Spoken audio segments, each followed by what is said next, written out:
Assalamualaikum warahmatullahi wabarakatuh. Perkenalkan, nama saya Ain Fitriani. Saya dari Prodi PG PAUD tingkat 2 semester 4. Saya membuat video ini bertujuan untuk memenuhi salah satu tugas mata kuliah pengembangan kurikulum. Nah, kali ini saya akan mempresentasikan hasil observasi saya ke sekolah RA Al-Ihya yang berada di Kawalu. Yang pertama ada profil sekolah. Nama sekolah yang saya observasi itu adalah Raudatul Atfal Al-Ihya. Sekolah ini sudah berakreditasi A dan berlokasi di Kampung Sindanggali RT 2 RW 3 Gunung Gede, Kecamatan Kawalu, Kota Tasikmalaya. Untuk status sekolah ini masih swasta dan tahun berdirinya itu tahun 2002. Nama Ketua Yayasan Sekolah RA Aliyah ini adalah Bapak Pardi Ridwan dan Kepala Sekolahnya yaitu Ibu Om Rohmah SPDI. Nah, kebetulan Ketua Yayasan dan Kepala Sekolah RA ini adalah pasangan suami istri. Untuk Ketua Yayasan yang dipegang oleh Bapak Pardi Ridwan sendiri itu adalah suaminya, dan untuk Kepala Sekolah Ibu Om Rohmah itu adalah istrinya.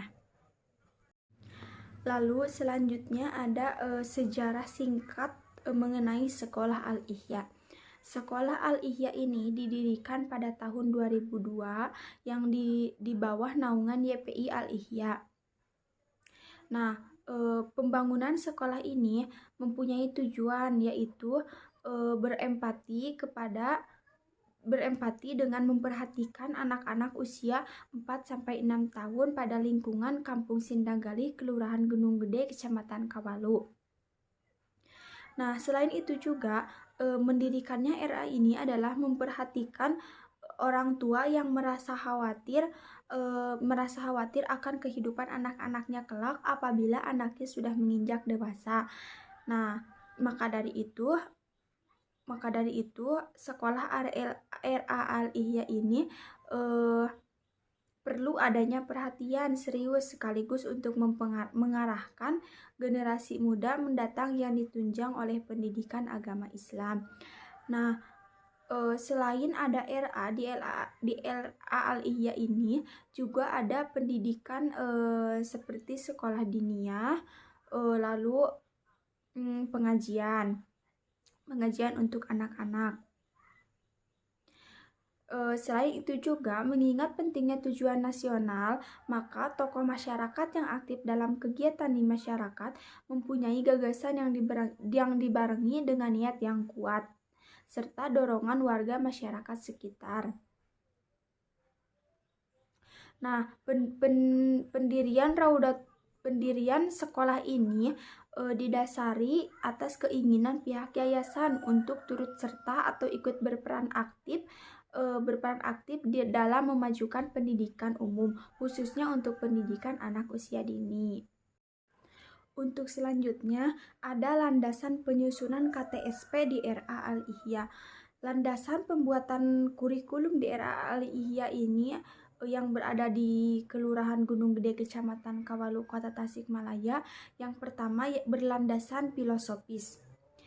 Nah, berlandasan filosofis ini sesuai dengan dengan surah yang ada dalam Al-Qur'an, surah Al-A'raf ayat 172 yang artinya, dan ingatlah ketika Tuhanmu mengeluarkan anak-anak Adam dari sulbi mereka dan Allah mengambil kesaksian terhadap jiwa mereka seraya berfirman, bukankah aku ini Tuhanmu? Maka mereka menjawab betul. Nah, jadi penyusunan KTSP di RA Aliyah ini berlandasan pada filosofis yang ada pada Quran surah Al-A'raf ayat 172. Lalu yang kedua, dalam penyusunan KTSP ini berlandasan sosiologis. Karena mengapa RA Aliyah ini berlandasan sosiologis? Karena menurut RA Aliyah, manusia sebagai makhluk sosial membutuhkan orang lain dan lingkungan sebagai sarana untuk bersosialisasi. Maka kita sebagai makhluk sosial yang saling berhubungan dengan lingkungan dan tempat tinggalnya, manusia bertindak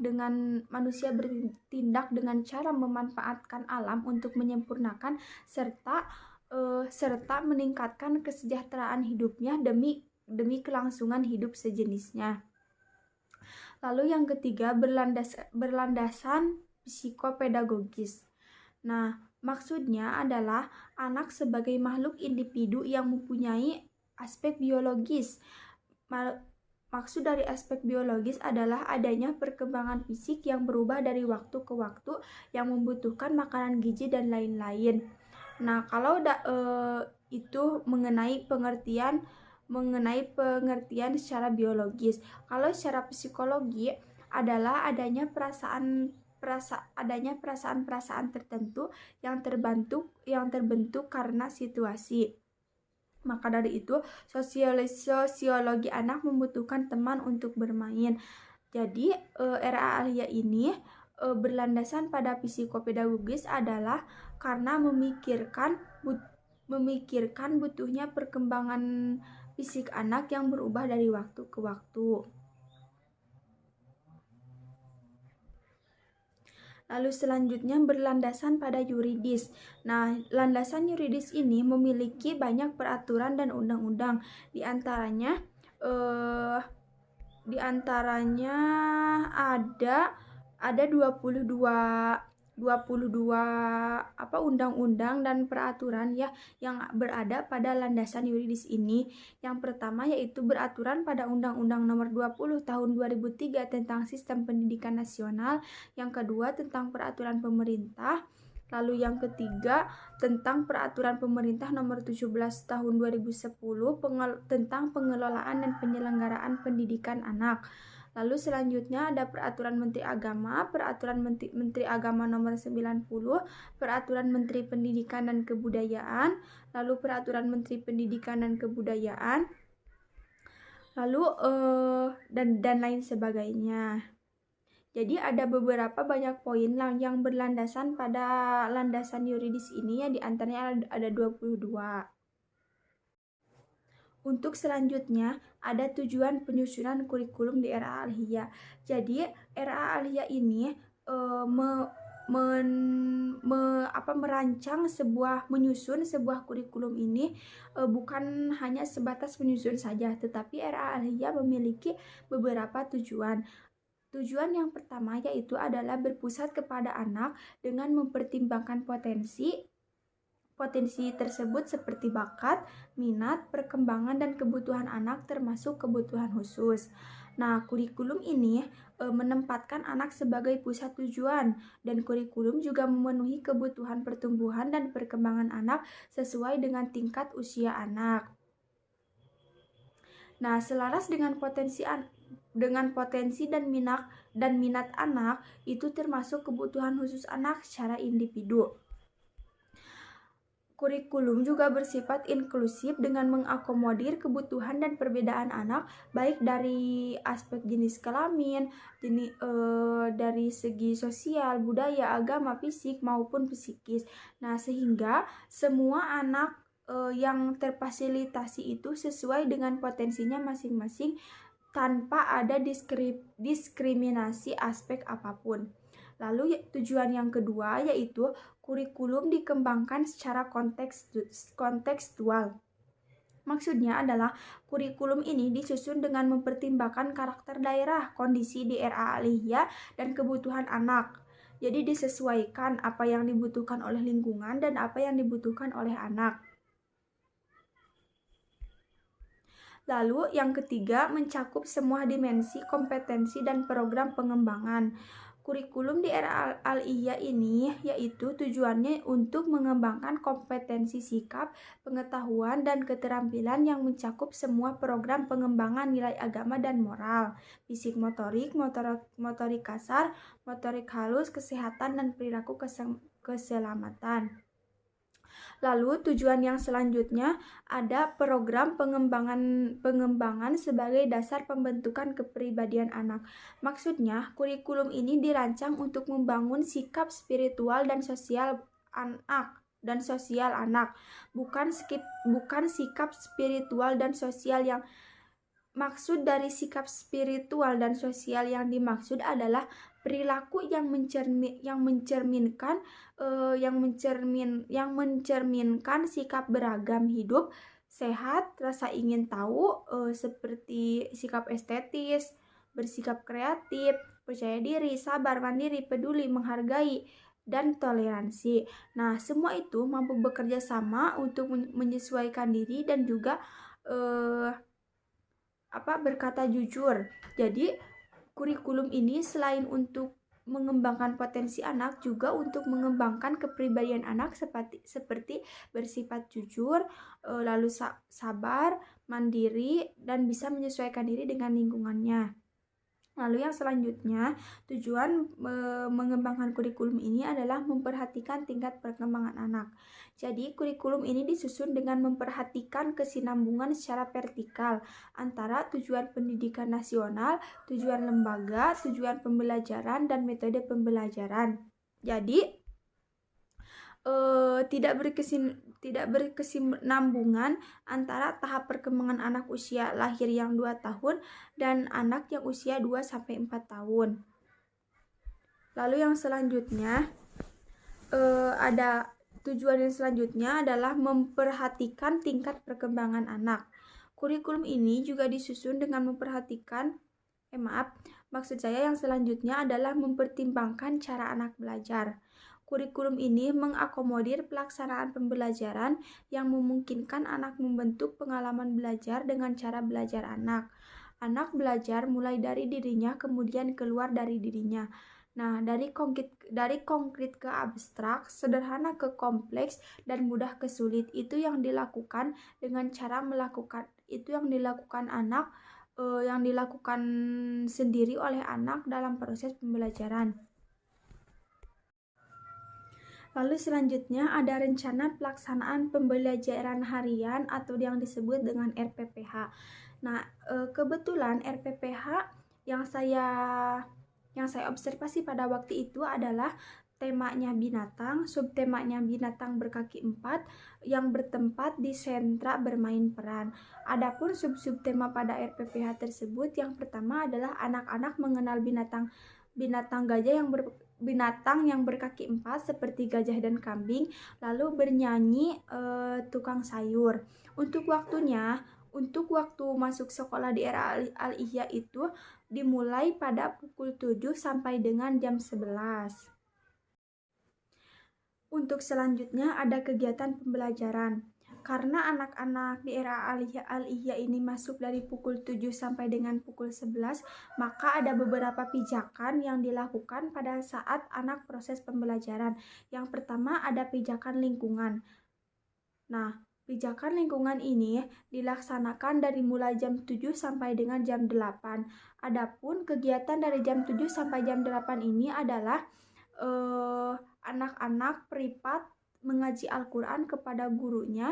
Lalu selain itu juga anak-anak juga bermain pembukaan, contohnya seperti baris di halaman, bukan berbaris di halaman, tapi bermain-main di halaman terlebih dahulu atau bermain-main sebelum pembelajaran dimulai.